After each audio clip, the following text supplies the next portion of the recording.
What's up, crypto enthusiasts? Welcome back to another video. My name is Peter, and today we're going to be looking into the decentralization of the Ethereum network.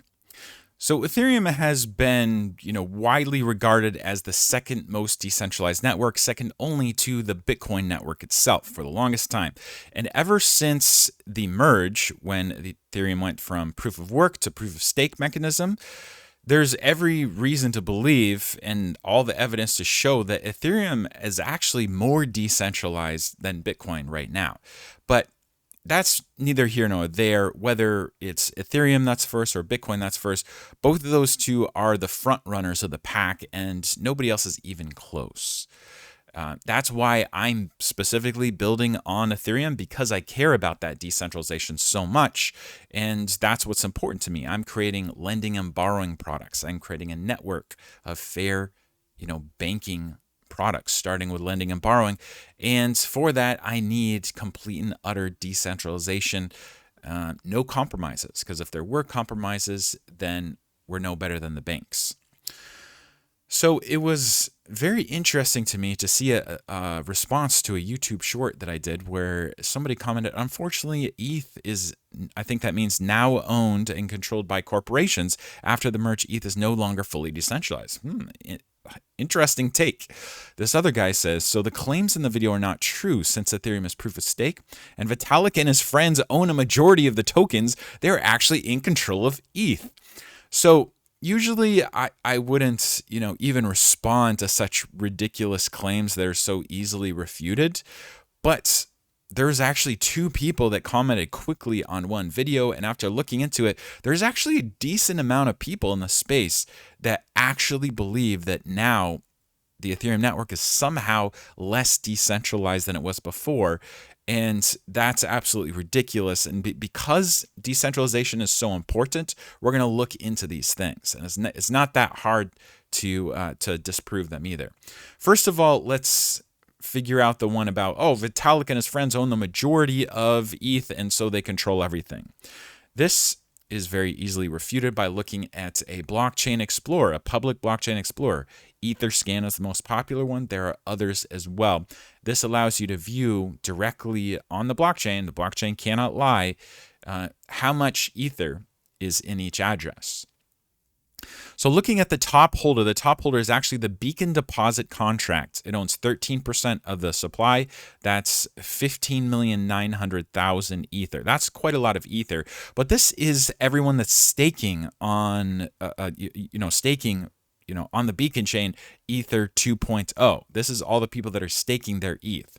So it's not like the Beacon Deposit contract has all the voting power. No, that's not true. It's distributed between the actual nodes. The actual validators are the ones with the voting power. And even if the Beacon Deposit contract had all of the power, that's still only 13.2%.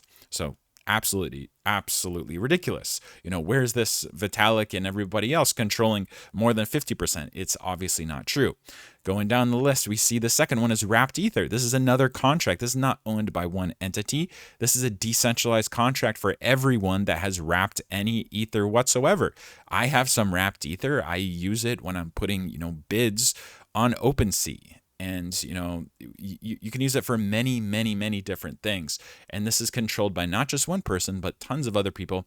Plus, this wrapped Ether isn't even staked. So, the wrapped Ether contract is holding this real Ether. There's no voting power here because they're not performing, the service of being a validator. So, and that's only 3% anyway. You go down here, you see some centralized exchanges here. Once again, these centralized exchanges, it's not owned by one entity. These are customer deposits. It's the individual customers that own them. And once again, these don't have the voting power. We don't even see Vitalik Buterin on the first page here. You literally have to go to the second page to see, and you can see VB for Vitalik Buterin owns 250,001 Ether, which is not even 1% of the supply, 0.2%. So it's absolutely ridiculous to claim that Vitalik and his buddies own the majority. That's the most easily refuted one. The next one is a little bit, you have to look a little bit deeper to refute this one, saying is now owned by corporations after the merge. So what they're basically saying is, okay, well, since not everyone has 32 Ethereum, all those people that are staking the Ethereum, they are actually using staking pools. Like you can see here, all the popular staking pools. I believe Lido Finance is the biggest one. You can see that's custodial. First of all, some of them are decentralized. You can see which ones here are decentralized, decentralized, decentralized. Some of them are custodial, like Lido Finance, which is the biggest one. And so people are saying, oh, well, there's just 2 or 3 entities that are controlling all of it. So if just those 3 entities colluded, well, then they could change everything. Well, that's not exactly true either, because these Ethereum staking doesn't work like Bitcoin miners, where if you control 51%, no, it's not like that. So Lido Finance is one company, but they have 30 different independent operators. So it's not like the CEO of Lido could be like, oh, now I control X% of the voting power. I'm going to collude with these other 25 people, and then hopefully we'll have enough voting power to be able to create an attack. It doesn't work like that. There is independent operators, and if there was ever a threat of some type of 51% attack, then I can guarantee you there would be people who would be not staking here and staking on their own and staking with decentralized services, because where there's a threat, the market is going to morph to be able to take care of that threat. So first of all, there isn't a threat. There's not even close to a threat of any attack whatsoever, because it is very decentralized. It's more decentralized than even the Bitcoin mining network. So another one, which I didn't see a comment on but was able to dig up, is a lot of people are saying, oh, well, the US can censor transactions. And there's actually some truth to this one. As you can see here, if you go to mevwatch.info, you can see which transactions are OFAC compliant. That means the US is able to censor those. And so first of all, what is OFAC? This website is great informational website. It shows you, it's Office of Foreign Assets Control. It allows the US to censor transactions and stop transactions from going through. So for instance, the US has deemed that Tornado Cash is illegal, which I think is unconstitutional, but they did it anyway. And the idea is, oh, well, the US government can completely shut it down because if they can censor transactions, that means that ultimately, if they needed to, they could censor your wallet and make sure that you weren't able to move any money from your wallet, cash out, be able to do anything, because they could censor all the transactions.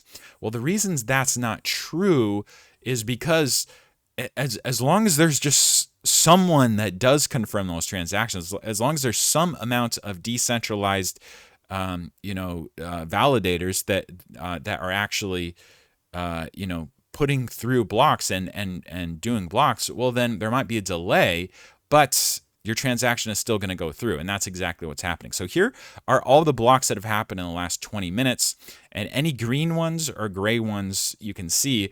It wouldn't matter if you have a questionable transaction, it would still go through, because these are all decentralized. And you can see, if half of this is 10 minutes, half of this is 5 minutes, you can see you don't have to wait longer than a minute or two, even if you did have a transaction that the US was trying to censor. It would still go through, and it would go through very quickly as well.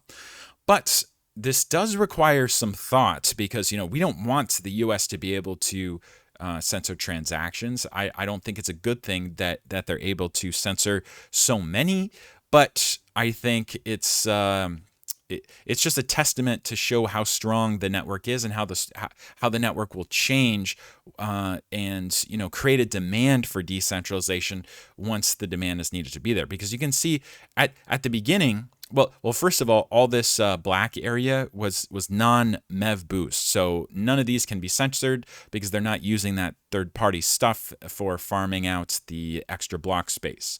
So you can see that, but of the ones that were using the MEV technology, in the beginning, the OFAC compliance, it was like higher than 80%. And so you see this green bar here started to increase once people started being aware of it, because most of the people that do operate these nodes and do validate, they are big fans of decentralization. So they specifically increased the amounts of blocks that they were completing, and made sure they weren't using that OFAC compliant software. So first of all, will ever this affect you and me? Probably not, because I mean, unless you've used Tornado Cash, or unless you're doing something super weird like, you know, drug deals with Iran or something like that, there would never be any reason anyway for the U.S. to censor you, unless like the U.S. decided to completely ban cryptocurrency whatsoever and try to, you know, lock down everything.